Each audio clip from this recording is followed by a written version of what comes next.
Salut, c'est Trado.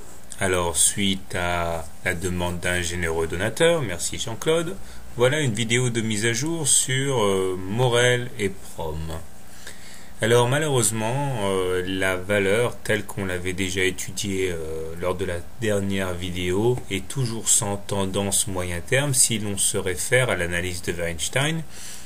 Il y a une vidéo didactique là-dessus, puisque nous sommes toujours en phase 3.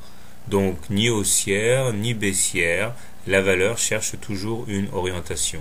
Et malheureusement, dans ce genre de situation, elle subit de plein fouet les humeurs de l'indice parisien, puisque celui-ci étant très clairement baissier depuis de nombreuses séances, eh bien le Morel a du mal à trouver une impulsion positive.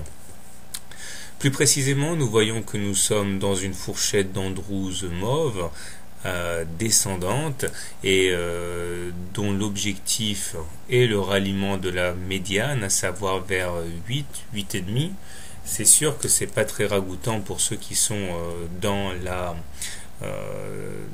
qui ont l'action en portefeuille, et il faudrait s'affranchir par le haut de cette fourchette d'Andrews pour eh bien conjurer ce funeste présage, d'autant que nous sommes également à l'intérieur d'un hypothétique canal vert qui lui aussi indique, s'il s'avérait valable, un objectif de 9,6 en cas de rotation baissière.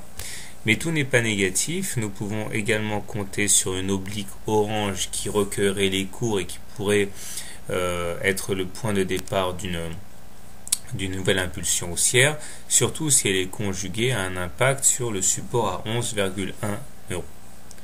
Donc graphiquement, on est clairement en tendance baissière, mais on va arriver sur des supports.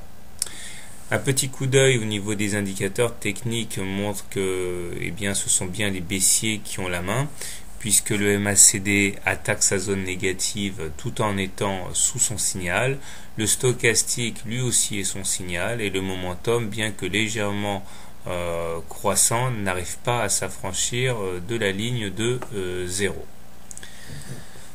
Je terminerai en précisant que la M7 et la M20 sont au-dessus des cours et décroissantes, ce qui n'est pas bon signe. Alors comment trader Morel et Prom la semaine prochaine?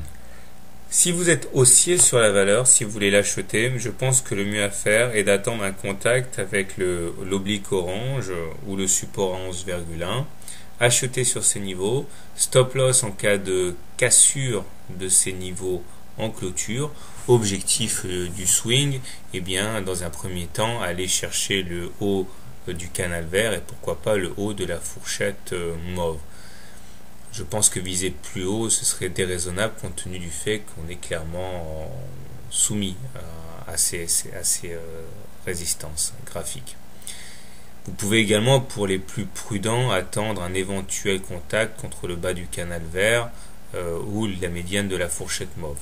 Mais ça implique quand même un scénario catastrophe pour les indices en général. Maintenant, si vous préférez plutôt vous mettre dans le sens de la dynamique technique et shorter la valeur, je pense que le mieux à faire est de shorter le contact avec la M7 ou la M20. Stop loss en cas de clôture au-dessus de la M7 ou de la M20, ça dépend ce que vous aurez choisi. Objectif, dans un premier temps, un retour sur les supports à 11,1 et pourquoi pas pour les plus gourmands, aller plus bas si vous voyez que les supports ne tiennent pas et qu'ils cassent les uns après les autres. Voilà.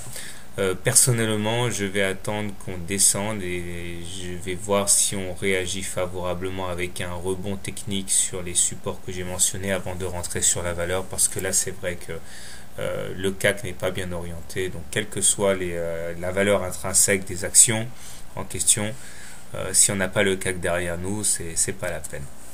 Voilà, bonne semaine et bon trade.